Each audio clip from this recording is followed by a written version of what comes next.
नमस्कार, मैं हूं दीपक चौरसिया। उत्तराखंड पर कुदरत का कहर बरपा है, जिसका दर्द देश का कोना कोना महसूस कर रहा है। तबाही इतनी ज्यादा है कि तस्वीरें देखकर रोंगटे खड़े हो जाते हैं। हजारों लोग अब भी पहाड़ पर फंसे हैं और लापता लोगों की तादाद भी हजारों में है। आम जनता के लिए सबसे बड़ा सवाल यही है कि पहाड़ों पर फंसे सभी लोगों को बचाने में और कितने दिन लगेंगे। लेकिन नेताओं की नजर राहत और बचाव के काम पर नहीं, बल्कि विरोधी दलों के नेताओं के दौरे पर है। पहले गुजरात के मुख्यमंत्री नरेंद्र मोदी उत्तराखंड गए तो सरकार ने उन्हें लैंडिंग की इजाजत नहीं दी। कांग्रेस ने मोदी के दौरे पर ताना भी मारा कि वो मदद का ढिंढोरा पीट रहे हैं।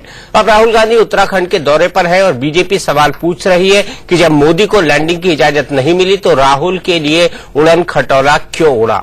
आज बड़ी बहस का मुद्दा यही है कि क्या उत्तराखंड की त्रासदी पर राजनीति हो रही है। इस बड़ी बहस में हम जाए उससे पहले आपको सीधे लिए चलते हैं देहरादून, जहां उत्तराखंड के मुख्यमंत्री विजय बहुगुणा प्रेस कॉन्फ्रेंस कर रहे हैं।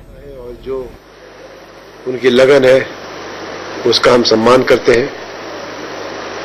और अब तो हम आखिरी दौर में हैं रेस्क्यू ऑपरेशन के, और बहुत ही जल्दी जितने फंसे हुए यात्री और फंसे हुए हमारे उत्तराखंड के भाई जगह जगह पे हैं, वो सलामत अपने घर पहुंच जाएंगे। मैं हरसिल भी गया था, चिंजालीसौल गया, मलेरी गया, तो स्थिति सामान्य होने लगी है। लेकिन अभी हमें जरूरत है पायलट्स की, हेलीकॉप्टर्स की, क्योंकि कई हमारे गांव कट गए हैं, वहां पे खाद्यान्न की समस्या आ रही है। सारे डीएम से कह दिया गया है कि आप रिपोर्ट बनाएं कि कौन कौन से ऐसे गांव हैं जहां पे कि ड्रॉपिंग होनी है, और सूची आते ही कल से ड्रॉपिंग शुरू हो जाएगी उन गांव में जो हमारे कट ऑफ हो गए हैं। सर, इस शॉपर पे कितने लोग सवार थे और अब तक क्या इन्फॉर्मेशन आई है? एग्जैक्ट उसमें कितने एयरफोर्स के लोग थे, कितने पैरामिलिट्री फोर्स के लोग थे, ये अभी मेरे पास एग्जैक्ट फिगर नहीं है। जैसी आएगी हम आपको सूचित कर देंगे। लेकिन क्रैश हुआ है और हम प्रे करते हैं कि उसमें सर्वाइवर्स हो। तो इसके साथ ही जिस तरह से कल जो है बारिश हुई है, पूरा रास्ते कट गए हैं और मौसम खराब था, क्या कुछ वार्निंग भी थी कि फ्लाई ना किया जाए? या देखिए, पूरी हेलीकॉप्टर की जो फ्लाइंग है विजुअल फ्लाइंग है, पायलट देखता और उड़ता है। और मैं स्वयं ही घूम रहा हूं, मैं भी आज घूम के आया हूं बादलों में। लेकिन मैं खाली ये कहूंगा कि कॉल ऑफ ड्यूटी और कमिटमेंट टू वर्क की मिसाल है हमारी एयरफोर्स और पायलट्स, और उनकी ब्रेवरी को हम सैल्यूट करते हैं। सर, ये जो हेलीकॉप्टर क्रैश हुआ है उसके बाद क्या इसमें कोई फर्क पड़ने वाला है जो रेस्क्यू ऑपरेशन है? लगभग कितने दिन तक रेस्क्यू ऑपरेशन? देखिए, भारतीय सेना का जो मनोबल है, भारतीय सेना का जो चरित्र है, हमारी आर्म फोर्सेस का जो मनोबल है, जो चरित्र है, वो आप अच्छे से जानते हैं। और जब भी कॉल ऑफ ड्यूटी होती है या देश के लिए कुछ करना होता है तो ये लोग हमेशा आगे रहते हैं। मौसम खराब हो तो थोड़ा सा सतर्कता बरतनी अब जरूरी हो जाएगी। मुझे लगता है कि अब टोटल हमारे उत्तराखंड में पहली बात तो कोई फंसा नहीं है। फंसा माने ये है कि फंसता वहां है जहां पे पानी नहीं हो, दवाई ना हो, शेल्टर ना हो। आज जो जगह है वो सलामत है। बद्रीनाथ में जो है सलामत है, उसके पास घर है, उसके पास दवाई मिल रही है। सरकार ने कह दिया किसी के पास पैसे नहीं है तो उसके बिल भी हमारे उठा रहे हैं। हमारा जो अधिकारी संजय है वहाँ बद्रीनाथ में, हरसिल में देख के आया हुआ, वहाँ सारे हमारे सचिन कोरबे जो डीएम हरिद्वार का हरसिल में बैठा हुआ है।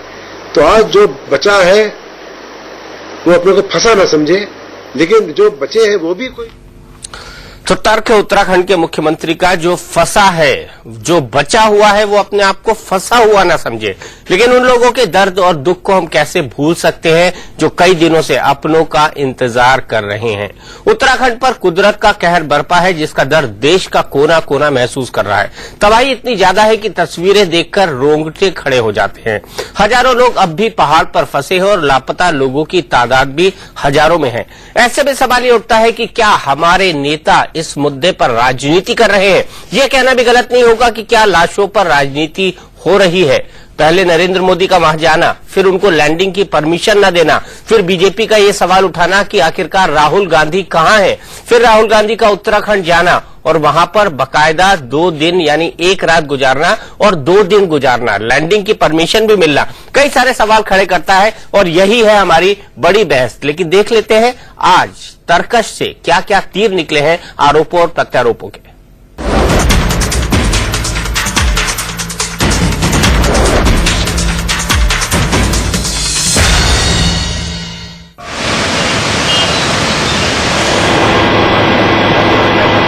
उत्तराखंड की इस खौफनाक तबाही में आपदा प्रबंधन की बद इंतजामी और राजनीति का पाखंड दोनों बेपर्दा हो चुके हैं। त्रासदी पर राजनीति न करने का प्रवचन तो हर पार्टी के नेता दे रहे हैं, लेकिन सच्चाई ये है कि अब उत्तराखंड की तबाही पर सिर्फ और सिर्फ राजनीति हो रही है।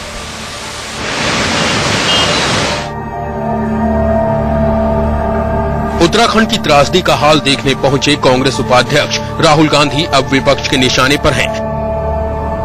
बीजेपी से लेकर समाजवादी पार्टी तक सवाल पूछ रही है कि आखिर राहुल को उत्तराखंड में कहीं भी जाने की छूट क्यों दी गई? क्या राहत के काम में सिर्फ मोदी के दौरे से बाधा आ रही थी? मोदी जी 2 दिन वहां रहे और ऐसे पीक समय में रहे जिस समय की लोगों को जरूरत थी, लोगों को उनके जख्मों पर मरहम लगाने की जरूरत थी। अब राहुल गांधी जी इतने दिनों तक जो है वो उस समय कहा गया डिजास्टर टूरिज्म। अरे भैया, तो कांग्रेस पार्टी के साथियों से पूछना चाहता हूं कि अगर मोदी जी डिजास्टर टूरिज्म कर रहे थे तो श्री राहुल गांधी जी 7 समुद्र पार कौन सा टूरिज्म कर रहे थे? यह है कि एक तरफ तो अन्य प्रांतों के जो पीएम जाना है उनको रोका जा रहा है और युवराज के लिए वहां सारी अनुमतियां व्यवस्था की जा रही है, ये दुर्भाग्य है। दरअसल आज राहुल के दौरे को लेकर जो राजनीति हो रही है उसकी बुनियाद शुक्रवार को ही पड़ गई थी, जब नरेंद्र मोदी ने उत्तराखंड कूच किया था।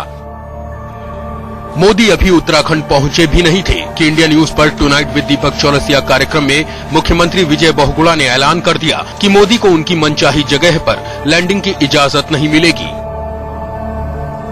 किसी को उतरने नहीं दे रहा हूँ, एरिया सर्वे करने दे रहा हूँ। प्रधानमंत्री जी ने यही किया, राजनाथ सिंह जी ने भी यही किया और शिंदे जी हमारे गृह मंत्री आ रहे हैं, वो भी यही कर रहे हैं। उत्तराखंड के मुख्यमंत्री की बात पर देश के गृह मंत्री सुशील कुमार शिंदे ने भी फटाफट मुहर लगा दी। The country should not be allowed to land there, because if I land there, whole police team will be after me in my bandobast. So no chief minister or no EC except the chief minister of the state should go there at this point, you see, to see the situation. Let police and army work. लेकिन तब तक सियासी हलकों में संदेश जा चुका था। मोदी के मोर्चे पर पहुंचते ही बीजेपी ने कांग्रेस को ताना मारना शुरू कर दिया कि आफत की इस घड़ी में राहुल गांधी कहां हैं? उनके पीएम के दावेदार राहुल गांधी का विदेशों में रहना और गर्मियों की छुट्टी स्पेन या किसी अन्य देश में मनाना देश के प्रति उनके रवैये को प्रदर्शित करता है। बड़े बड़े नेता जिस तबाही को पूरे देश की आपदा बता रहे थे, वो अब राहुल बना मोदी की जंग में उलझ गए। राहुल पर योगी का वार होते ही कांग्रेस महासचिव दिग्विजय सिंह ने मोदी की मंशा पर सवाल उछाल दिए। ये समय राजनीति करने का नहीं है, ये समय अपने आप को प्रोजेक्ट करने का नहीं है। मोदी के उत्तराखंड से लौटने के बाद 2 दिन की सियासी शांति राहुल गांधी के दौरे से भंग हो गई। राहुल के रवाना होने से पहले कांग्रेस के राहत सामग्री भेजने को भी बीजेपी ने तमाशा करार दिया, तो समाजवादी पार्टी ने ताना मारा कि तबाही के बीच किसी को पिकनिक मनाने नहीं जाना चाहिए। सामग्री कांग्रेस के कार्यालय पे इसलिए खड़ी रही कि युवराज 7 समुद्र पार से लौट करके देश में आएंगे और देश में आने के बाद जो है वो उस राहत सामग्री को जब झंडी दिखाएंगे और उसका जो है वो एक इवेंट बनाया जाएगा। इवेंट बनाने के बाद राहत सामग्री जो है वो प्रभावितों को पहुंचेगी। तब तक जो है वो वहां लोग भूखे रहेंगे, तब तक लोग वहां पर अगर जो पीड़ित हैं वो परेशान रहेंगे। तो ये नेता ये पिकनिक मना रहे हैं, ये इन्हें कोई सहानुभूति नहीं है मरने वाले लोगों से। राहुल गांधी एक हफ्ते बाद आए और वहीं है, आज वहीं है सर। 3 दिन से कैंप लगाया। अब गए हैं सब पुलिस लगी, इनके जाने से 10-20 लोग जो और निकल सकते थे वो नहीं निकल पा रहे हैं। मोदी को घेरते घेरते कांग्रेस राहुल के दौरे को लेकर सवालों से घिरी, तो पार्टी प्रवक्ता रेणुका चौधरी का लहजा भी तल्ख होता गया। He is not going as a VIP. He is going as the vice president of the party, and he is going there to work. So he is certainly not going as a VIP. No, that is not the issue. He is not going there as a VIP. He is going there as a citizen, as a vice president of the Congress party. मोतियाबिंद का camp लगाते हैं और अपने आंख दृष्टि दिखा दें और ठीक कर दें, बेहतर ये काम करते हैं। अब बड़ा सवाल ये है कि उत्तराखंड में नेताओं का दौरा आखिर किस मकसद से हो रहा है, जब खुद गृह मंत्री कह चुके हैं कि वीवीआईपी के आने से राहत के काम में बाधा आती है, तो फिर Z+ सुरक्षा कवच में रहने वाले राहुल को क्यों नहीं रोका गया? तो परिस्थिति ठीक है, लेकिन पहले 3-4 दिन तो बहुत कठिन थी, तो पहले 3-4 दिन तो हमने किसी को नहीं मना किया।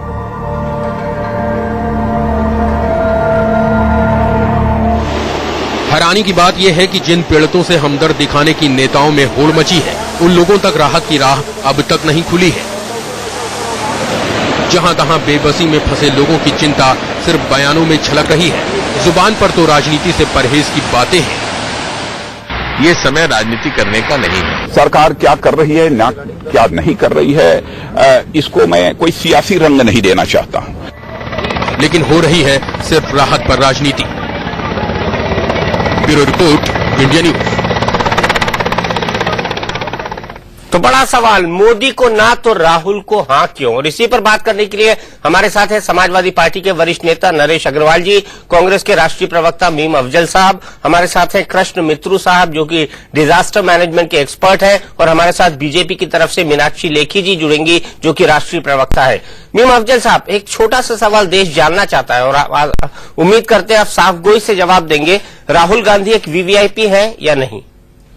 देखिए, राहुल गांधी, इसमें कोई शक नहीं कि कांग्रेस पार्टी के वाइस प्रेसिडेंट हैं और वीवीआईपी है कि नहीं? राहुल गांधी कांग्रेस पार्टी के वाइस प्रेसिडेंट है, उनके पास देश की सबसे इलाइट सुरक्षा एजेंसी जिसको स्पेशल प्रोटेक्शन ग्रुप कहा जाता है वो है, तो ऐसे में वो वीआईपी है या नहीं? बिल्कुल है, वीआईपी हैं, इसमें कोई शक नहीं। तो ये रेणुका चौधरी क्यों बोल रही थी वो वीआईपी नहीं है? उन्होंने ये कहा है, रेणुका चौधरी ने, कि वहां वो एक वीवीआईपी की हैसियत, उन्होंने एक्चुअली ना तो चीफ मिनिस्टर से किसी किस्म का संपर्क किया और ये कहा कि मुझे सुरक्षा चाहिए, मैं आ रहा हूं, ना ही उन्होंने वहां गवर्नर से बात की, सेक्रेटरी से कहा होता है, नहीं, उसका तो ब्लू बुक बना होता है। अगर राज्य सरकार को मुझे मालूम है वो मतलब रेणुका जी से क्या कम्युनिकेट करना चाह रही है, वो वीआईपी नहीं है। सुरक्षा एजेंसी का काम जो होता है वो अपना एक काम है, उनके पास जो भी आदमी है। तो सुशील कुमार शिंदे बोल रहे थे कि अगर वीवीआईपी वहां जाएंगे तो पुलिस को, बाकी लोगों को उनकी सुरक्षा में लगना पड़ेगा। कुमार शिंदे साहब ने जो कहा, दीपक जी, उसको आप समझ लीजिए। उन्होंने कहा कि शुरू के जो दिन थे, मैंने उनका बयान और भी कई टेलीविजन पर सुना है, उन्होंने ये कहा कि शुरू के दिनों में क्या अभी 100% इवैक्यूएशन हो गया है? क्योंकि अभी नीचे चल रहा है, हर्षिल में कितने फंसे हैं, बद्रीनाथ में कितने फंसे हैं, लाशों के डिस्पोजल का काम शुरू नहीं हुआ है। जहां पे राहुल गांधी ने कल रात गुजारी गौचर के एयरबेस पर, वहां पर काम हो नहीं पा रहा है क्योंकि वहां पर पानी गिर रही है। गुप्तकाशी तक उन्होंने सड़क से ट्रैवल किया, हेलीकॉप्टर से ट्रैवल किया। इन तमाम हालात को देखते हुए राम गोपाल यादव अगर कह रहे हैं कि वो पिकनिक मनाने गए तो गलत क्या है? नहीं, देखिए, अब राम गोपाल जी ने जो कहा है वो बहुत सीनियर नेता हैं और प्रोफेसर हैं, और मैं ये समझता हूं कि उन्होंने जो बयान दिया है उसमें थोड़ी सी मुझे गैर जिम्मेदारी नजर आई। मैं उनको बहुत अच्छी तरह से जानता हूं और मैं समझता हूं कि वो जब बोलते हैं तो बहुत सोच समझ के बोलते हैं, लेकिन मुझे ऐसा लगता है कभी कभार बहुत शॉर्ट बात करते हैं, और शॉर्ट बात में वो कभी ऐसी बात भी कह सकते हैं जो शायद उनके शायाने शान नहीं है। मैं ये कहता हूं कि राहुल गांधी जब वहां गए थे तो वो अपनी गाड़ियों से गए हैं, उन्होंने कोई, वो सरकारी गाड़ियां, सर राहुल गांधी अपनी गाड़ियों में नहीं चलते हैं जी, माफ कीजिएगा, एसपीजी प्रोटेक्टी को सरकारी गाड़ियां मिलती है। देखिए, वो एसपीजी 7 चलती है, वो जिन 3 गाड़ियां उनके पास प्राइवेट थी, मैं बताना चाहता हूं आपको। ऐसा संभव नहीं है, ऐसा ब्लू बुक के हिसाब से संभव नहीं है मीम अफजल साहब, मैं इस पे आपसे घंटों आर्गुमेंट कर सकता हूं। चलिए, मेरी जो इन्फॉर्मेशन है वो तो मैंने आपको बताई कि वो अपनी गाड़ियों से गए हैं और पार्टी की तरफ से गए हैं, और ये सब देखने के लिए गए कि वहां क्या हालात। देखिए दीपक जी, एक बड़ा मसला है। नहीं, वो तो सोनिया जी भी देखा है, वो तो प्रधानमंत्री भी दिखाए थे, वो आपके मुख्यमंत्री भी दिखाए थे, वो आपके कई मुख्यमंत्री दिखाए थे। ये पूरे पार्टी के लोग अभी तक तो ये कह रहे थे राहुल गांधी कहाँ है, वो क्यों नहीं जा रहे? तब वो तो क्या जवाब है? वो विदेश में थे, वहां से वापस नहीं आए थे। अगर वो विदेश में थे या कहीं भी थे, लेकिन अगर वो अब जा रहे हैं तो ये भी एक बड़ा इंपॉर्टेंट मामला है कि अगर वो जाए तो मुसीबत है, ना जाए तो प्रॉब्लम है। सवाल तो कोई ना कोई जाने से किसी को परहेज नहीं है, परहेज इस बात से है कि मोदी को उतरने की इजाजत नहीं दी गई, राहुल गांधी को दी गई। जाने से भी परहेज है। कुछ लोग ये चाहते हैं, नरेश अग्रवाल जी, जाने से परहेज है, जाने से परहेज है या जिस तरह का ट्रीटमेंट हो रहा है उससे परहेज है। वैसे बाय द वे आपको तो रामगोपाल यादव जी को कल ले जाना है, उनको आंख का ऑपरेशन कराना है, मोतियाबिंद का। रेणुका चौधरी ने कहा, तो आपके सहयोगी पार्टी के वरिष्ठ प्रवक्ता। पहले तो कांग्रेस प्रवक्ता से कहूँ, उनके आई फ्लू जो हुआ है उनको उसका इलाज कराया, ना हो तो उत्तर प्रदेश में अच्छा इलाज करा देंगे। जहां तक ये कांग्रेस वाले कहते हैं कि राजीव गांधी इम्पोर्टेंट है भी, वीआईपी है भी, नहीं भी है, दोनों चीजें हमारी समझ नहीं आती। उत्तर प्रदेश के मुख्यमंत्री को रोक दिया गया, मुलायम सिंह यादव जी को रोक दिया गया, कह दिया आप लोग नहीं आएंगे, डिस्टर्बेंस होगा। जबकि सबसे ज्यादा अगर कोई फंसे तो उत्तर प्रदेश के लोग इस आपदा में फंसे हुए हैं। लेकिन मैं कहूंगा राहुल गांधी किस हैसियत से गए, अगर उनकी हैसियत बता दी जाए। एक पार्टी के वाइस प्रेसिडेंट एक राष्ट्रीय हैसियत रखेगा और पार्टी के अध्यक्ष और वाइस प्रेसिडेंट की कोई हैसियत नहीं होगी, ये दो मानक राजनीति में कहां पर से चलेंगे। और रामगोपाल जी ने सही कहा, राहुल जी विदेश की पिकनिक मनाने आए तो उनका चलिए हिंदुस्तान में बाकी समय पिकनिक मना ले, पहाड़ पर टहल ले, तो एक तरीके से पिकनिक मनाने गए। अगर वो उस समय आए होते जिस समय त्रासदी हो रही थी 16 तारीख को, जो मंजर था उस मंजर में वहां के मुख्यमंत्री भी पिकनिक मना रहे थे, राहुल गांधी भी पिकनिक मना रहे थे, पूरी कांग्रेस पिकनिक जिस तरीके से मना रही थी उसका हम सबको दुख है। और मैं तो कहूंगा अगर गृहमंत्री ने इस्तीफा दिया होता, वहां के मुख्यमंत्री ने इस्तीफा दिया होता तो शायद लोगों को लगता कि कांग्रेस ने भी कोई जिम्मेदारी संभाली है, क्योंकि 20,000 से ऊपर लोग जहां मरे हों इससे बड़ी त्रासदी न हो। और देश का गृहमंत्री कहे कि ये राष्ट्रीय त्रासदी नहीं है, तो अब तो बादल फटने के अलावा आसमान फट जाए तब राष्ट्रीय त्रासदी नरेश भाई, मेरा ख्याल है कि आप इतने जिम्मेदार आदमी हैं और आप कह रहे हैं कि 20,000 लोग मर गए। मेरा ख्याल है आप नहीं, ये बिल्कुल आपकी बात से मैं सहमत नहीं हूँ। आखिरी में आंकड़े कीजिएगा, देखिए आखिर और देखिए आज की तारीख में आपको ऐसा नहीं बोलना चाहिए। आप इस तरह की बात करके, आप इस तरह की बात करके देश को गुमराह मत कीजिए। कोई छुपाया नहीं जा रहा, बिल्कुल नहीं छुपाया जा रहा।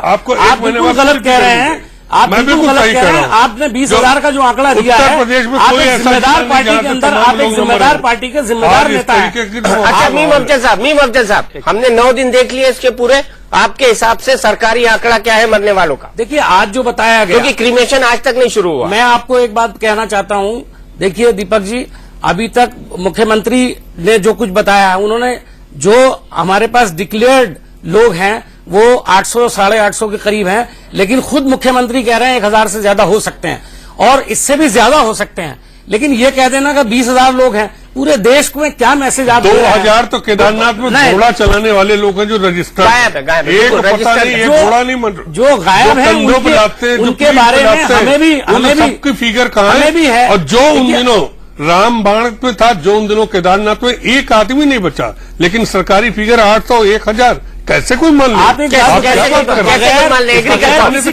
मीनाक्षी लेखी जी के पास चलता हूँ, फिर कृष्ण मित्र जी के पास आऊंगा। मीनाक्षी जी, राहुल को लैंडिंग की परमिशन, मोदी को नहीं। कांग्रेस का तर्क है राहुल वीआईपी नहीं है, वो पार्टी के उपाध्यक्ष के तौर पर गए हैं, उनके जाने से कोई संकट नहीं है वहां पर। देखिए, इनको जो बाकी मुख्यमंत्रियों को Z+ सिक्योरिटी है उससे भी बढ़कर इनको SPG मिली हुई है। और जब प्रधानमंत्री और ये लोग चलते हैं तो एयर स्पेस को भी ब्लॉक किया जाता है। और उसके अलावा अगर सड़क पर जाते हैं तो सड़क का ट्रैफिक भी जाम होता है। तो अगर ये कहते हैं कि वो इतनी लंबी सड़क की यात्रा करके गए तो ये उनके खाते में जाना चाहिए। मैं कहूंगी बड़ा लापरवाही वाला स्टेटमेंट है कि उतनी देर तक सड़क भी बंद थी, वो संदेश जा रहा है। लेकिन उनके जाने से मेरे को तकलीफ नहीं है, क्योंकि मुझे लगता है कि भारत के हर नागरिक को इजाजत होनी चाहिए अपने तरीके से जो वहां जाए, प्रशासन में खलल ना उत्पन्न करे और जो भी मदद कर सकता है वो मदद करे। और मेरा यही बयान रहता, बशर्ते कांग्रेस पार्टी इस पर कोई राजनीति नहीं करती। आप देखें कि किस तरीके की बयानबाजी पहले दिन से लेकर अब तक चल रही है। और अब जब उत्तर प्रदेश के मुख्यमंत्री को वहां पे पहुंचने से इनकार किया गया, महाराष्ट्र के मुख्यमंत्री को इनकार किया गया और तमाम गुजरात के, और मैं जानबूझ के गुजरात के मुख्यमंत्री का नाम इसलिए नहीं ले रही हूं कि लगेगा कि सिर्फ मैं भाजपा के लिए बात कर रही हूं, लेकिन मैं बात कर रही हूं इस देश के कायदे और कानून की। अगर कायदा ये है कि कोई नहीं जाएगा तो फिर कोई नहीं जाएगा, और अगर कानून ये है कि जाएंगे तो फिर वो सबके लिए लागू होता है और सब जाएंगे। जो इजाजत एक को है वो इजाजत सबको है। और इसी मामले में आप देखिए कि जो लोग वहां जैसे भी जो भी हैं शिविर चला रहे हैं बाबा रामदेव, तो उनके शिविर को बंद किया गया। राहत कार्य में अगर किसी ने 2 करोड़ दिया तो इनको 2 करोड़ की मात्रा कम दिखाई दी, जबकि यूएसएड से 90 लाख रुपया लिया। तो ये जो भेदभाव और इस तरीके की हरकतें, जब आपदा का समय है, देश को एकजुटता, एक तरफ कह रहे हैं एकजुट है खड़े रहो, दूसरी तरफ अभी लाशें गिनी नहीं गई, उनके अंतिम संस्कार नहीं हुए, और अखबारों के अंदर आधा पेज, एक पेज के एडवर्टाइजमेंट छप गए हैं, जो कि रेस्क्यू ऑपरेशन का श्रेय सोनिया जी और मनमोहन सिंह को दे रहे हैं। तो राजनीति कर कौन रहा है? भुज में जब आपत्ति आई और इतना बड़ा अर्थक्वेक आया तब इन्होंने राजनीति की, कारगिल में कुछ हुआ तब राजनीति की, और अब जो लोग जाके बीच बचाव करना चाहते हैं और कहते हैं कि इसको आप राष्ट्रीय आपदा घोषित करें, पूरे देश के संसाधन को उत्तराखंड में जुटा दे, जो मदद चाहिए हम देने को तैयार हैं, आप आदेश दें, उस समय को राष्ट्र को एक दिखाने के लिए, चाहे वो विपक्ष हो, उनके लोगों से काम करवाएं और उस पर अपना जो राजनीति है उसको आधार बनाएं। उसकी बजाय ब्राउनी पॉइंट स्कोर करने में इसको नीचा दिखाओ, उसको ऊपर दिखाओ, उसमें लगे हुए हैं। और हमने कभी नहीं कहा कि राहुल गांधी कहाँ है। मीडिया ने हमारे से प्रश्न किया कि राहुल गांधी देश में नहीं है, आपका क्या कहना है? तो उस पर हमने कहा कि वो जहां है शायद वहां पर उनकी ज्यादा आवश्यकता होगी, वो वहीं रहे, या जो उनको ये प्रश्न आप कांग्रेस के प्रवक्ताओं से और कांग्रेस पार्टी से पूछे, कहाँ है, कब आएंगे, क्या कर रहे हैं, कहाँ थे, कैसे काम करना चाहते हैं, इन सब प्रश्नों का जवाब भाजपा के पास नहीं है और भाजपा इन प्रश्नों में उलझना नहीं चाहती। हमारी तरफ से ये राष्ट्रीय आपदा घोषित हो, हमारे से जो बन पड़ेगा हम करेंगे, और बाकी आपको जो कुछ और चाहिए वो आप लीजिए और वो आप कीजिए। ये इस तरीके के बयान है। आर्मी को लेकर पहले दिन ये कहा गया कि हम सब लोग आर्मी को सैल्यूट करते हैं। अब ये लोग अपनी जो प्रशासन की गैर जिम्मेदार हरकतें हैं, चाहे वो केंद्र का प्रशासन हो और चाहे वो एनडीएमए का शनिवार इतवार को छुट्टी पे जाना हो और आज तक एक भी उस पर मीटिंग ना बुलाना हो, चाहे वो राज्य का प्रशासन हो, उनकी फेलियर्स को कि कितने लोग ऊपर गए, कितने लोग नीचे आए, कौन लोग कितने गांव में क्या हालत है। आज बहुगुणा जी का बयान आया कि मुझे हेलीकॉप्टर्स की आवश्यकता है, तो जो लोग हेलीकॉप्टर उपलब्ध कराना चाह रहे थे तब क्या था, दोनों काम साथ नहीं चल सकते थे कि मीनाक्षी जी रोकूंगा, लंबी तकरीर दे रही है, लेकिन आपके विरोध में भी यह तर्क साफ साफ जाता है कि नरेंद्र मोदी फिर वहां क्या करने गए थे? रैम्बो बनकर 15,000 लोगों को क्यों निकाला? मदद करने ही गए थे। क्यों? नरेंद्र मोदी मदद करने ही गए थे। और सवाल यहाँ पर यह भी खड़ा हो रहा है कभी नहीं कहा कि मैंने इतने लोगों को बचाया, नहीं गए थे। नहीं, बिल्कुल नहीं, बिल्कुल नहीं, ये बिल्कुल बेबुनियाद बात है। ना राज्य ने कहा, ना भाजपा के जो नेशनल टीम है उसने कहा, ना गुजरात सरकार ने कहा, किसी भाजपा वाले ने ये बयानबाजी नहीं की। ये अखबारों में छपा कि नरेंद्र मोदी ने ये किया, वो किया, वो किया, तो आप उन अखबार वालों से पूछिए। वो वहां पहुंचे, जो बन पाया वो किया और कहा कि भाई आप नई रेल चलाइए, कुछ मदद कीजिए, जो मदद चाहिए हम देने को तैयार हैं। अब उसमें बताइए क्या गलत है? चलिए उसमें बताइए क्या गलत है। लेकिन कृष्ण मित्र साहब, जो सबसे बड़ा सवाल खड़ा होता है, वाकई राजनीति हो रही है या वाकई रिलीफ हो रहा है? सबसे पहले मैं तो शुरू करूंगा, श्रद्धांजलि दूंगा जो कि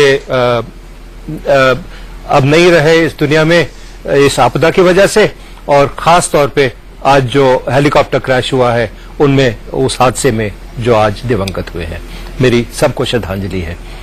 दूसरे पॉइंट उठा है कि मोदी और राहुल गांधी की विजिट वहां पे। देखिए, जहां तक के डिजास्टर मैनेजमेंट पॉलिसी और डिजास्टर मैनेजमेंट प्लान्स का सवाल है, उसमें एसओपी में पहला पॉइंट आता है कि desist VIPs and VVIPs visiting disaster areas, क्योंकि वो उनकी विजिट अरेंज करने में डिजास्टर मैनेजमेंट में बहुत अड़चन आती है, बहुत रुकावट आती है। जिस तरह के अभी पॉइंट उठा था कि रोड ट्रैवल किया उन्होंने, एयर ट्रैवल किया, एयरवेज बंद किए जाते हैं, रोड ट्रैफिक बंद किया जाता है, ऑब्स्ट्रक्शन होती है, हर किस्म की ऑब्स्ट्रक्शन होती है। वो रात रुके वहां पे, हर किस्म की ऑब्स्ट्रक्शन होती है। वीआईपीज वीवीआईपीज नहीं जाने चाहिए, गृह मंत्री ने भी ये कबूल किया था, लेकिन उसके बाद वीआईपीज वीवीआईपीज जाने नहीं रुके। लेकिन गृह मंत्री राहुल गांधी को कैसे रोक लेते? उनकी तो नौकरी चली जाती, क्यों मेवाड़? हाँ, ये मैंने कहा था। मानते हैं ना आप, अगर गृह मंत्री राहुल गांधी को बोल देते हैं आप वहां मत उतरिएगा तो उनकी तो नौकरी चली जाती है। नहीं, लेट मी मेक गृह मंत्री रहते ही नहीं। Give me a chance, let me make my point. मैं ये कह रहा हूं, आपने आपदा प्रबंधन के लिए एक मिनिस्टर ऑफ स्टेट लेवल के मिस्टर दुग्गल को वहां पे आपने बिठाया है, of member who is the member disaster management authority. He is, वो जो है डायरेक्ट रिप्रेजेंटेटिव है प्राइम मिनिस्टर के, जो कि आपदा प्रबंधन के एनडीएमए के चेयरमैन हैं, उनके रिप्रेजेंटेटिव हैं। चेयरमैन से ऊपर कौन है? एमएचए के मिनिस्टर हैं या के राहुल गांधी हैं? उनसे ऊपर तो कोई नहीं है ना।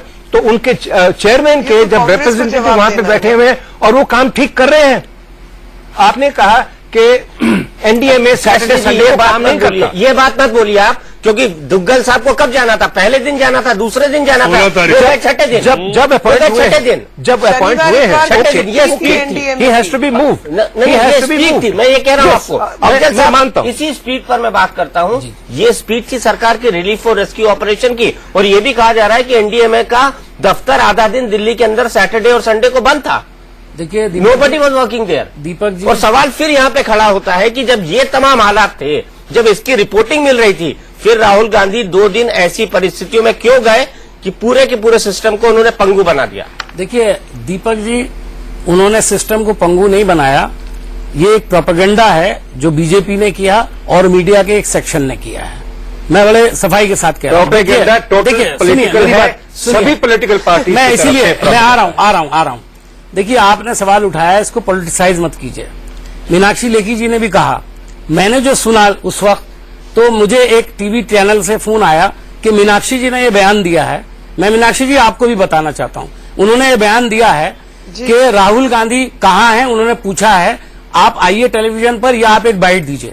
तो मैंने कहा मीनाक्षी जी जो पूछ रही हैं उनको पूछने दीजिए, मैं इसको पॉलिटिकलाइज नहीं करना चाहता हूं। मैंने ये बात कही। मीनाक्षी जी ने अभी इससे पहले भी एक टेलीविजन पे इसकी वजाहत की और अब दोबारा कर रही हैं वो, कि उन्होंने किसी सवाल के जवाब में ऐसा कहा था।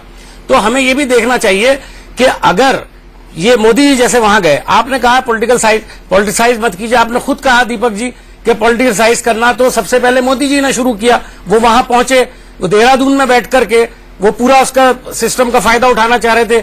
उन्होंने 15,000 लोगों को रेस्क्यू किया, खबरें आई। अब ये भी कहा गया कि हमने नहीं कहा, ये तो प्रेस वालों ने कहा है। तो प्रेस वाले तो अध्ययन करेंगे कौन लोग वहां से हवाई जहाजों में ले गए गए, कौन लोग ले गए। आपने भी, मैं आपको एक बात कह रहा हूं, मैं कोई नरेंद्र मोदी या बीजेपी का समर्थक नहीं हूँ। Let me be devil's advocate.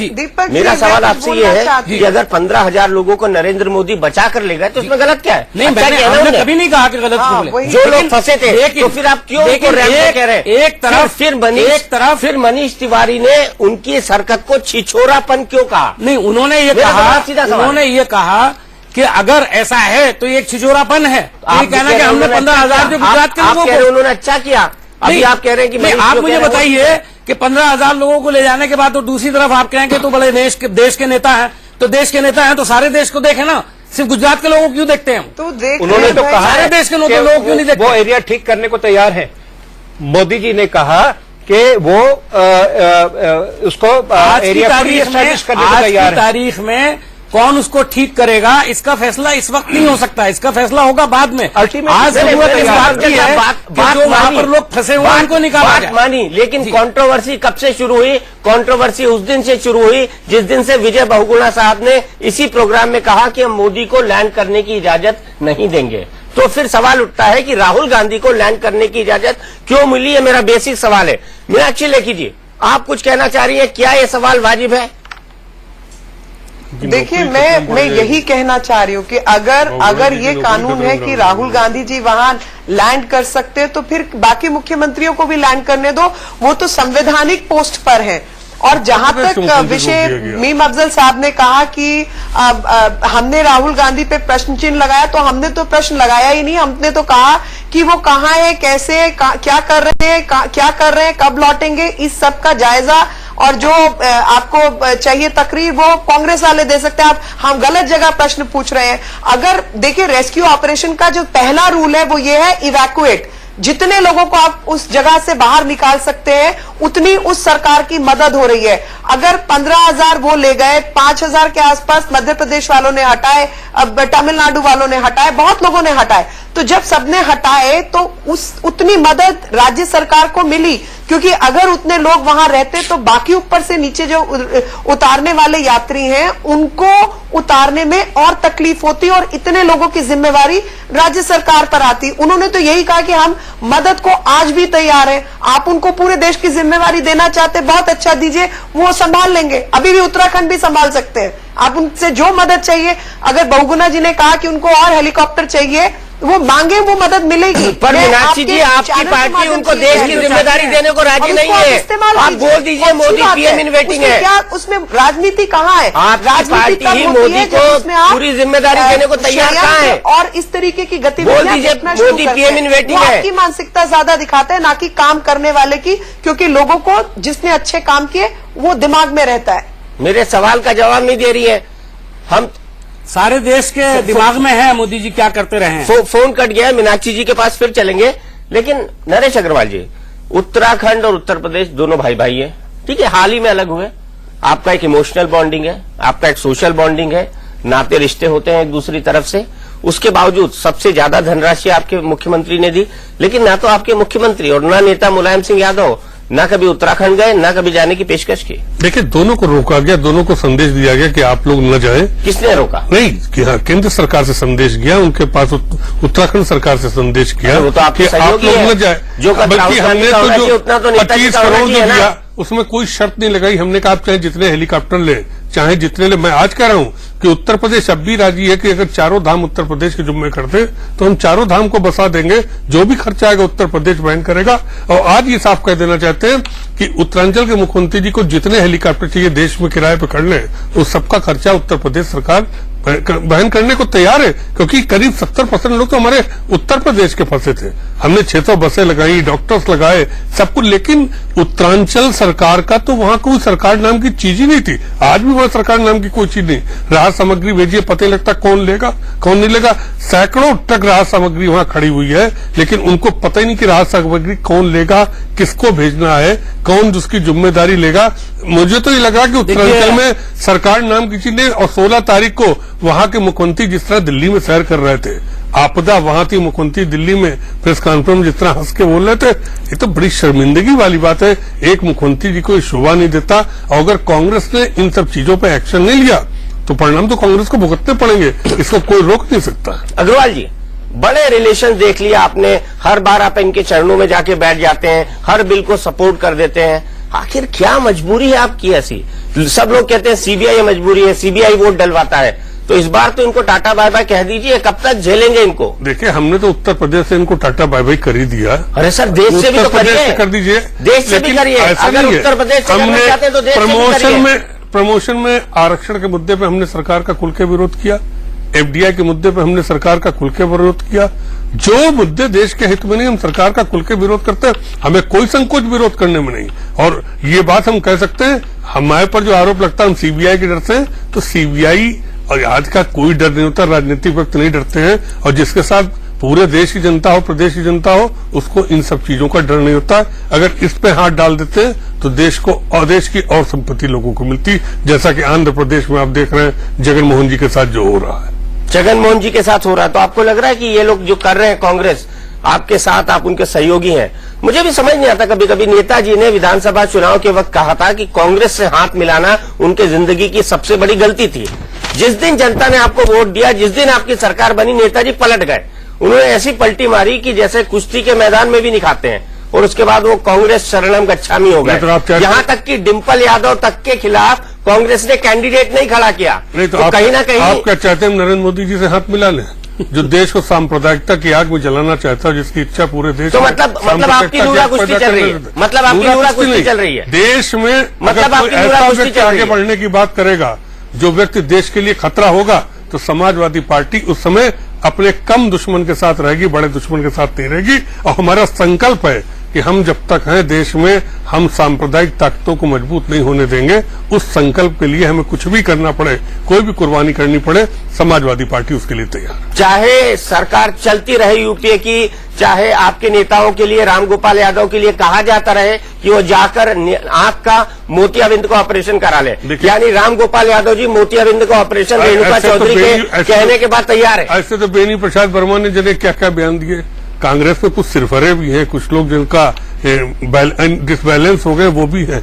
उनकी बातों का क्या बहुत ज्यादा जवाब देने से फायदा। हम लोगों ने तो तय किया कि कांग्रेस में जिस दिन प्रधानमंत्री जी, सोनिया जी, राहुल जी कुछ बयान देंगे, उस दिन समाजवादी पार्टी उस पर कठोर निर्णय लेगी। लेकिन ये छोटे मोटे नेता कांग्रेस के जो चलताऊ हुए इधर उधर घूम रहे हैं, इनके बयान पे हम कभी सीरियस नहीं होते। तो मतलब जनता को समझ आ गया कि समाजवादी पार्टी का विरोध सिर्फ विरोध का है, दिखावा है ये। मीनाक्षी लेखी जी, सीधे आपके पास पहुंचूंगा और मेरा बड़ा सीधा और दो टूक सवाल आपसे, आपको लगता है कि इन परिस्थितियों में किसी भी हालत में आप इन जैसे धर्मनिरपेक्ष गठबंधन को तोड़ पाएंगी?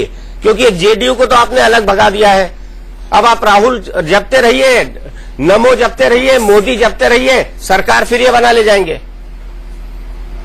देखिए, सरकार किसकी बनेगी वो इस देश की जनता तय करेगी, और इस देश की जनता इस समय कांग्रेस से पूरी तरह विमुख है। और जो भी लोग कांग्रेस के साथ स्पष्ट तरीके से या अस्पष्ट तरीके से खड़े हुए दिखाई देंगे, उनका भी वही हाल होगा जो कांग्रेस का होगा।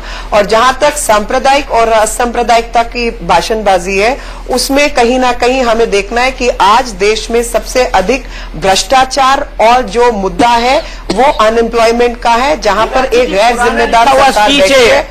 ये रिकॉर्ड बहुत बार बच चुका है, पुराना लिखा हुआ स्पीच है, रिकॉर्ड बहुत बार बच चुका है। आप सुनिए, ये आप बात मेरी बात आप भी सुन सपा लीजिए। के जो नेता बैठे थे, आप उनको बताइए ना। ये जो रिकॉर्ड पुराना है, ये सांप्रदायिकता वाला उनको बताइए, जिनके समय में सबसे अधिक सांप्रदायिक दंगे हुए, जो कांग्रेस में सबसे अधिक भ्रष्टाचार और सांप्रदायिक दंगे कराए, ये पुराना रिकॉर्ड उनको बताइए।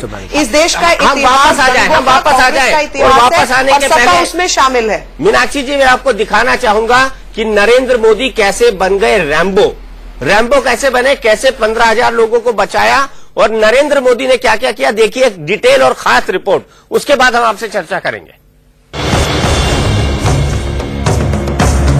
उत्तराखंड में सेना और अर्धसैनिक बलों के जवान लोगों की जान बचाने की चुनौती से जूझ रहे हैं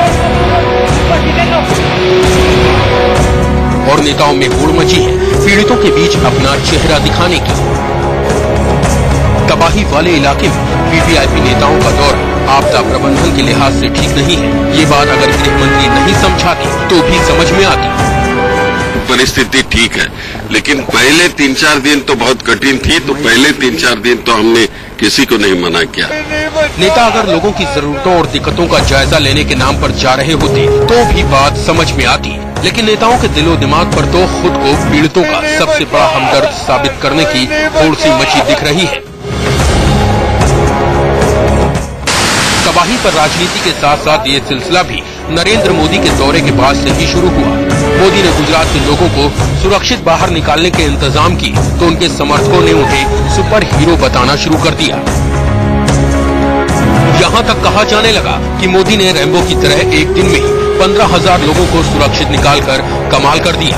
ये बात और है कि आपदा प्रबंधन विशेषज्ञों को भी ये नहीं समझ में आया कि जहां सेना, वायुसेना और आईटीबीपी के जवान 50 हेलीकॉप्टरों से भी एक दिन में 10,000 लोगों को नहीं बचा पा रहे, वहां मोदी ने 15,000 लोगों को बचाने का जादू कैसे किया।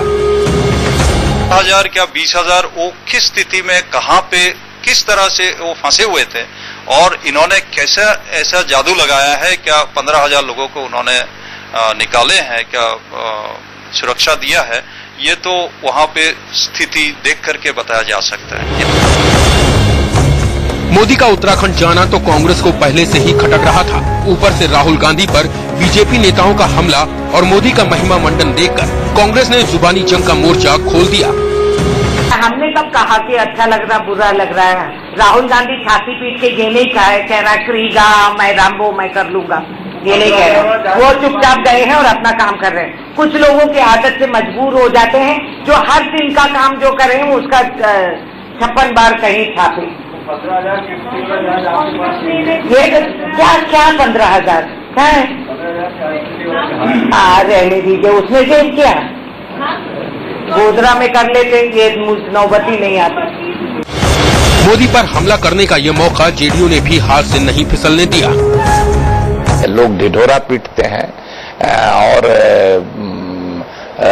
रैम्बो की तरह मदद कर रहे हैं, इसका ऐलान करते हैं, तो ये तो समझिए कि ये पब्लिसिटी का एक जरिया बन जाता है और इस मुसीबत के समय भी लोग अपनी राजनीति कर रहे हैं, अपना ढिढोरा पीट रहे हैं। मोदी पर राहत के नाम पर राजनीति का आरोप लगा तो बीजेपी अब राहुल गांधी के उत्तराखंड दौरे के पीछे पड़ी है। कि एक हफ्ते से ज्यादा तक राहत सामग्री कांग्रेस के कार्यालय पे इसलिए खड़ी रही कि युवराज शाह समंदर पार से लौट करके देश में आएंगे और देश में आने के बाद जो है वो उस राहत सामग्री को जब झंडी दिखाएंगे और उसका जो है वो एक इवेंट बनाया जाएगा और इवेंट बनाने के बाद राहत सामग्री जो है वो प्रभावितों को पहुंचेगी। तब तक जो है वो वहां लोग भूखे रहेंगे, तब तक लोग वहां पर अगर जो पीड़ित हैं वो परेशान रहेंगे। तो ये जो सोच है कांग्रेस पार्टी की, ये सोच अपने आप में बहुत ही छोटी है और बहुत ही घटिया दर्जे की है। अब बड़ा सवाल ये भी है कि नेताओं को पीड़ितों से हमदर्दी है या फिर इस बात की चिंता है कि हमदर्दी दिखाने में पीछे न रह जाएं। Bureau report, India news. तो रैम्बो बन गए नरेंद्र मोदी, नमो। जी हाँ, कैंपेन कमेटी के चेयरमैन अगर रैम्बो बन जाते हैं तो पॉलिटिकल पार्टी कैसे रिएक्ट करती है, सुन लेते हैं सूचना और प्रसारण मंत्री मनीष तिवारी को कि इस रैम्बो पर उन्होंने क्या कहा। मीनाक्षी लेखी जी मुस्कुरा रही है, मुस्कुराहट का भी जवाब हम उनसे लेंगे, लेकिन सबसे पहले सुनते हैं मनीष तिवारी को। एक व्यक्ति या कुछ शक्तियां डिजास्टर टूरिज्म पर जाए और उसके बाद ये दावा करें कि हम ही रैम्बो हैं, हम ही ने 15,000 लोग इकट्ठे अकेले निकाल लिए। ऐसी सस्ती लोकप्रियता और मैं इस बात का, इस शब्द का इस्तेमाल नहीं करना चाहता और ऐसे छिछोरेपन से बचना चाहता। अफजल साहब, सीधा सवाल, क्या नरेंद्र मोदी छिछोरे हैं? देखिए, उन्होंने कहा कि ऐसे शब्द का इस्तेमाल नहीं करना चाहता, लेकिन किया उन्होंने किया, लेकिन किया उन्होंने मजबूरी में किया। और जो मजबूरी कैसा, अगर राजनीतिक जीवन में शिष्टाचार रखना है नहीं रखना है, सीधी सी बात है, नहीं करते वो शिष्टाचार। तो आप देख रहे होंगे, काफी भारतीय जनता पार्टी के रोज टेलीविजन पर बहुत सारे नुमाइंदे आते हैं, बहुत सारे प्रवक्ता आते हैं, कितना शिष्टाचार रखते हैं ये आप भी भुगत रहे हैं। मेरा ख्याल है बीपी न्यूज पर भी मैंने कई बार देखा है, बल्कि तंबी भी की है और शिकायत भी की है इसकी, कि जहां पर यह कह दिया जाए किसी शख्स को कि बिरयानी बेचने वालों से मैं बात नहीं करती, शायद आपने सुना हो। तो मैं समझता हूं कि शिष्टाचार का हमें सबक पढ़ाने से पहले भारतीय जनता पार्टी के लोगों को बताना चाहिए कि शिष्टाचार क्या होता है। और जिस तरह नकवी साहब इस तरह बहुत सारा शिष्टाचार दिखाते रहते हैं, उर्दू के खूबसूरत अल्फाज में वो शिष्टाचार जो सुनाते हैं, लोग उसे शायरी समझ करके शायद महजूज होते होंगे, शायद उससे वो लुत्फ उठाते होंगे, लेकिन वो शिष्टाचार नहीं होता। किसी उर्दू वाले से पूछिए वो क्या बोलते हैं। मीनाक्षी लेखी जी, रैम्बो है नरेंद्र मोदी? मैं जो राजनीतिक शिष्टाचार है उसमें रहना चाहती थी, लेकिन बार बार मजबूरी बन जाती है कि Rambo act is far better than Dumbo act. तो जो डम्ब एक्ट कर रहे हैं उन लोगों के लिए रैम्बो एक्ट कहीं ना कहीं उनको समझ आए। मतलब आप कह रही है डम्ब एक्ट राहुल गांधी कर रहे हैं? सीधे बोलिए ना मीनाक्षी जी। नहीं, मैंने राहुल गांधी नहीं कहा। मैंने मेरी बात सुनिए। अब इतना शिष्टाचार तो आप मेरे में रहने दीजिए कि तो मुझ में क्यों नहीं रहने देना चाहती शिष्टाचार? आप निशाना लगाना चाहती है मेरे कंधे पे बंदूक रखकर। इतना वजन नहीं है मैडम। दीपक जी आप मेरे को मेरी बात पूरी करने दीजिए। ये शब्द जो है वो राहुल गांधी जी ने इस्तेमाल नहीं किए, ये बाकी लोगों ने इस्तेमाल किए और मैं इसलिए इनके नामों में नहीं पढ़ना चाहती। और जो पिछले 10-12 साल से सांप्रदायिकता की मुहिम चला रहे हैं, ये उनके लिए है, क्योंकि वो इतना डम बैक कर रहे हैं, वो देश का इतिहास भूल जाते हैं। वो भूल जाते हैं कि 1986 के मुरादाबाद दंगे, जहां पर मुसलमानों को ईद के दिन गोली मारी गई थी और उसमें कांग्रेस की सरकार थी।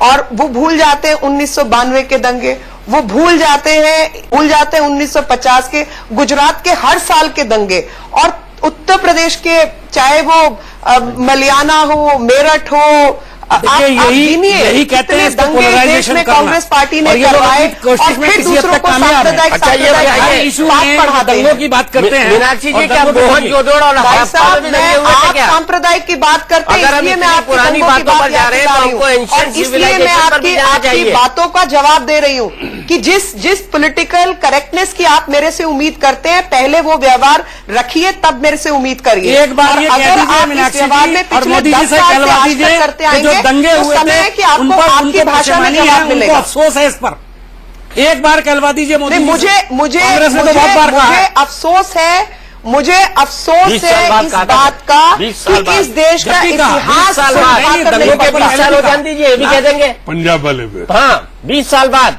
2004 में कहा था, उसके अलावा भी जवाब आप दीजिए।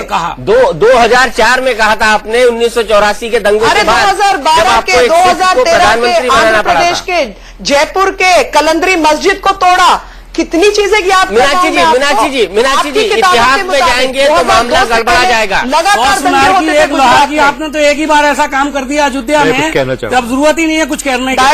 हमने काम नहीं किया, चर्चा को आगे बढ़ाएंगे। आपको क्या लगता है डिजास्टर मैनेजमेंट के नाम पर इन नेताओं का जाना कितना मुफीद था? मैं कुछ कहना चाहूंगा साहब। मैं पहले भी एक बार कह चुका हूं, एक बार फिर कहना चाहूंगा कि ये सारा इशू जो आज हम डिस्कस कर रहे हैं या पिछले हफ्ते 10 दिन से डिस्कस कर रहे हैं, ये उठा है, मुद्दा उठा है एक आपदा के होने पर। और आज सिचुएशन ये है कि हम पॉलिटिक्स डिस्कस कर रहे हैं, आपदा को भूल गए हैं, आज पॉलिटिक्स डिस्कस कर रहे हैं। ये पार्टी ने ये कहा, वो पार्टी ने वो कहा, उसके प्रवक्ता ने ये कहा, उसके प्रवक्ता ने ये कहा। Please let us discuss disaster, उसको हम कैसे अच्छी तरह से हैंडल कर सकते हैं, इस डिजास्टर से लेसन्स हमें क्या क्या मिल रहे हैं और इनको हम अगली बार के लिए कैसे इंप्रूव कर सकते हैं। सर अगर ये लेसन लेने होते तो उड़ीसा साइक्लोन के बाद ले लेते, गुजरात के अर्थक्वेक के बाद ले लेते, सुनामी के बाद ले लेते। नहीं, हम उत्तराखंड में इतने फ्लड हैं उसके बाद में ले लेते। लेना कहाँ चाहते हैं? रोना तो ये है ना, अभी तक नहीं किया। मैं उसीलिए कह रहा हूँ, रोना तो यही है ना, इनिशिएटिव लेते ही नहीं है। सुनिए, मैं अभी तो इनके दिमाग में इलेक्शन और इलेक्शन है। हाँ, चाहे वो समाजवादी पार्टी हो, चाहे वो कांग्रेस हो, चाहे बीजेपी हो। लेकिन मेरा सवाल अब नरेश अग्रवाल जी से है कि मैं इस बहस को आगे बढ़ाना चाहता हूं। ऐसा लगता है लोगों को कि एक तो सीबीआई आपको वोट कराती है पार्लियामेंट, एक बड़ी सिंपल सी बात। दूसरा, कांग्रेस से ह्यूमिलिएट लेकर भी आप खुश रहते हैं। अखिलेश यादव नहीं उतरेंगे, राहुल गांधी उतरेंगे, मुलायम सिंह यादव नहीं जाएंगे, सोनिया गांधी जी जाएंगी, ठीक है। इसके बाद भी सेक्युलरिज्म और नरेंद्र मोदी के नाम पर आप कांग्रेस की बी टीम क्यों बने रहना चाहते हैं? आईपीएल में भी बी टीम सट्टा नहीं लगा पाती आजकल। देखिए, ये कहना गलत है हम कांग्रेस की बी टीम है। हमने कभी कांग्रेस से कोई समझौता नहीं किया। जहां देश का सवाल है, जहां सांप्रदायिकता का सवाल है, वहां जरूर हम ये बड़ा अच्छा जोड़ा है। देश का सवाल, सांप्रदायिकता का। उत्तर प्रदेश में लड़ेंगे, दिल्ली में गला मिलाएंगे। नहीं, देखिए, उत्तर प्रदेश में लड़ेंगे, दिल्ली में गला मिलाएंगे। कांग्रेस को अगर आप ये सोच रहे हैं कि इस बार ये कहकर माइनॉरिटी वोट आपके पास चला जाएगा तो नरेश भाई नहीं जाएगा। देखिए, माइनॉरिटी और मेजॉरिटी दोनों वोट हमारे साथ है, रहेगा। हम खाली माइनॉरिटी की बात नहीं कर रहे हैं, हमारे साथ मेजॉरिटी का। तभी हमने जो बात कही कि अगर चारों धाम उत्तर प्रदेश के जुम्मे कर दें उत्तरांचल सरकार, मैं आज कहता हूं उत्तरांचल सरकार घोषित कर दे कि चारों धाम का पुनर्निवास उत्तर प्रदेश सरकार जुम्मे करते हैं, उत्तर प्रदेश सरकार देखिए, पूरे देश के ना आपका काम तो मोदी जी को नाराज करना है। मोदी जी तो एक बचपन में हम लोग विक्रम और बेताल कहानी पढ़ते थे, तो ये तो जैसे 15,000 बताए, तो मोदी जी तो वो बेताल हो गए कि मोदी जी आए और 15,000 लोगों को लेके चले गए। 15,000 को जाने में कितने हवाई जहाज जरूरत होगी, ले तो गए, कितनी ट्रिप होगी। ये बीजेपी वाले जो बढ़ा चढ़ा के प्रचार करते हैं कि जब गणेश जी को दूध पिला सकते हैं, भगवान राम को जमीन पे बैठा सकते हैं, तो ये बीजेपी वाले कुछ भी प्रचार कर सकते हैं। मीडिया उनके साथ है। दो सवाल आपके पास और प्रधानमंत्री की पार्टी कभी नहीं बनी। 3 दिन वहां पे कैंप लगा के बैठे हैं और बीजेपी आज भी वहां पे मौजूद है, और बीजेपी के जो कार्यकर्ताएं हैं उनकी मदद से लोगों को लाया गया और बसेस और वो सब कुछ कितना वहां पे हायर किया गया, किन किन की मदद ली, वो भी रिकॉर्ड पे है। आप वो जरा पढ़ लीजिए, वो जितने आर्टिकल लोगों ने लिखे हैं और कितनी तारीफ की है। और वो सिर्फ गुजरात वाले नहीं है, वो बांग्लादेश बीजेपी वाले वहां कर रहे हैं, बाकी तो कोई कुछ कर ही नहीं रहा है। बीजेपी के मुख्यमंत्री ने इसके पहले उत्तरांचल के लिए क्या किया? मैंने कब कहा? पर आप मुझे बताइए, आपके यहाँ कितने दंगे हुए पिछले साल में जो सांप्रदायिकता का भाषण आप देते हैं? लूटा है उत्तरांचल का पर्यावरण। उत्तरांचल आपने उत्तर प्रदेश का क्या हाल किया? पहले अपना हाल देखिए, और कितने केस आपके मुख्यमंत्री और तमाम लोगों पे चल रहे, वो गिनवाइए। फोकस रहे मीनाक्षी जी, मोदी पर, राहुल गांधी पर फोकस रहे। एक आखिरी सवाल, कंक्लूडिंग रिमार्क पड़ता है आपको, आपके सबसे बड़े सहयोगी पार्टनर जो देश में सेक्युलरिज्म को बचाने के लिए आपके साथ कंधे से कंधा लगाकर खड़े हैं, कांग्रेस पार्टी, उसकी राष्ट्रीय प्रवक्ता ने कहा है कि आपकी पार्टी के एक बड़े नेता रामगोपाल यादव को मोतियाबिंद का ऑपरेशन करा लेना चाहिए। तो सेक्युलरिज्म को बचाने के लिए ऑपरेशन कब कराएंगे आप? देखिए, हमने बहुत पहले कहा कि कांग्रेस में छोटे मोटे नेता जो बयान देते हैं, ये राष्ट्रीय प्रवक्ता है कांग्रेस में। तो साहब ये बताइए ना, क्या बिना हाईकमान के परमिशन के कोई प्रवक्ता ये बयान देता है? कांग्रेस में तो हमारे जमाने में एक मिनट, इस सवाल का जवाब हो जाए, बिना हाईकमान के परमिशन के क्या ये बयान देते हैं? ये कहना बिल्कुल गलत है कि हम लोग, मैं भी राष्ट्रीय प्रवक्ता हूं, कि हम हर बयान जो है हाईकमान से पूछ करके देते हैं। ऐसा बिल्कुल नहीं है। हमको आजादी है, हम हालात का तजिया करते हैं और अपनी पॉलिसी और कांग्रेस की पॉलिसी और उसके जो बुनियादी उसूल है उनको सामने रखते हुए आपके सामने भी आते हैं। बुनियादी उसूल है कि रामगोपाल वर्मा जी का मोतियाबिंद का ऑपरेशन होना चाहिए। आप एक बात सुनिए, मैं भी राष्ट्रीय प्रवक्ता हूं, वो भी राष्ट्रीय प्रवक्ता है। मैंने रामगोपाल जी के बारे में कहा, आपका तो इसका जिक्र नहीं कर रहा है। देखिए, बुनियादी बात और मैं आपको देखिए एक बात सुन लीजिए, एक बात और सुन लीजिए, आप मेरे बड़े भाई हैं, आप खुद पत्रकार हैं। देखिए, ज्यादा तजुर्बेकार पत्रकार है। काम करने वालों की पब्लिसिटी नहीं होती, मुझसे चैनल्स के ऊपर नेगेटिव जरा सी बात होती है, उसको बहुत ज्यादा बात का पतंगड़ बनाया जाता है। अफजल साहब, मैं अभी आपको एक बात मेरी सुन लीजिए। आप मुझसे ज्यादा सीनियर पत्रकार हैं। मैं जितने साल जर्नलिज्म में रहा हूं, उससे 2 गुना साल जर्नलिज्म के अंदर आप रहे हैं और आपने तमाम बड़े अखबार चलाए हैं। मुझे बताइए, रेणुका चौधरी का स्टेटमेंट एक बड़ी खबर है फ्रंट पेज की, या मीम अफजल ये बोले कि नहीं नहीं सब कुछ ठीक ठाक है, ये बड़ी खबर है? मुझे बता दीजिए। देखिए, अगर ये खबर बड़ी है तो रामगोपाल जी ने कहा जो कुछ कहा वो भी एक बड़ी खबर है। बिल्कुल, इसीलिए तो रेणुका चौधरी से रिएक्शन लिया गया। तो मैं ये कह रहा हूं, इसीलिए मैं कहना नहीं, रेणुका जी सुनिए, रेणुका जी का रिएक्शन बाद में आया है, उनका रिएक्शन पहले आया। बिल्कुल, मैं मानता हूं, तो इसको तो डिनाई नहीं कर रहा हूं ना, लेकिन सवाल यह है कि अगर कोई बयान रामगोपाल यादव ने पिकनिक को लेकर दिया था, तो क्या जरूरी था कि रेणुका चौधरी उनके आंख के ऑपरेशन की सिफारिश करती डॉक्टर बनकर? अब देखिए, उस वक्त उनके जहन में क्या था, उन्होंने क्या कहा, लेकिन ये कहना कि पार्टी हाईकमान की तरफ से उनको आदेश दिया गया या उन्होंने पूछ के ऐसा बयान दिया, कभी कभी आउट ऑफ सर्टेन, देखिए ना 20, 25, 50 प्रेस वाले जब घेरते हैं और सवालात का एक बौछार होती है, तो कभी कभार इसकी गुंजाइश होती है। 100 लोग घेरते हैं। आखिरी में जाते जाते आप कहेंगे कि रेणुका चौधरी को ये बयान देने से परहेज करना चाहिए था, देखिए कांग्रेस की तरफ से? देखिए, मैं ऐसा कुछ नहीं कर सकता, वो भी एक हमारी प्रवक्ता हैं और मैं भी प्रवक्ता हूं। मैं ये नहीं कह सकता कि उन्होंने किन परिस्थितियों में दिया, इसका जवाब तो वही देंगी। लेकिन मैंने आपने मुझसे भी यही बात पूछी और मैंने रामगोपाल जी के बारे में जिन शब्दों का इस्तेमाल किया, यहाँ खुद हमारे नरेश भाई बड़े सीनियर लीडर हैं, इन्होंने भी बहुत सारी बातें कही और मैंने उनका किस तरह जवाब दिया, कम से कम इसका कोई अप्रिसिएशन भी होना चाहिए। बिल्कुल, मैं तो आपको अप्रिशिएट करता हूं, आपने बहुत अच्छी बातें बोली, बहुत बहुत सेक्युलरिज्म को बचाने के लिए नरेश भाई ने बड़ी अच्छी आंखें बोली, लेकिन आप दोनों एक सवाल का जवाब नहीं दे रहे कि गोपाल यादव साहब को जरूरत है आंख के ऑपरेशन की या रेणुका को बयान वापस लेना चाहिए। आप दोनों इस बात पर टस से मस नहीं हो रहे हैं, यानी दोनों के बीच जो एक्रिमनी है वो कायम है, जो रिश्तों की तलखी है वो कायम है।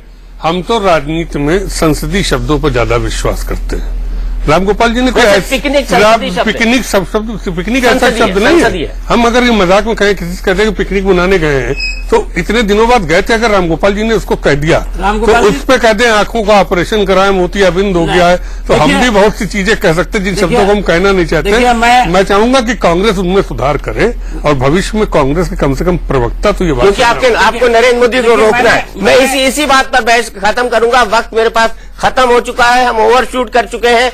लेकिन एक बात बिल्कुल तय है, डिजास्टर हो, कम्युनल हार्मोनी का से जुड़ा हुआ सवाल हो, या फिर कोई मैन मेड ट्रेजेडी, इन तमाम चीजों पर चाहे कुछ हो ना हो, लेकिन राजनीति जरूर होगी। क्योंकि ऐसा लगता है राजनीति इस देश के रग के अंदर बसी हुई है, और हो भी क्यों ना, इलेक्शन सर पर और सामने है। इंडिया न्यूज पर खबरों का सिलसिला लगातार जारी है।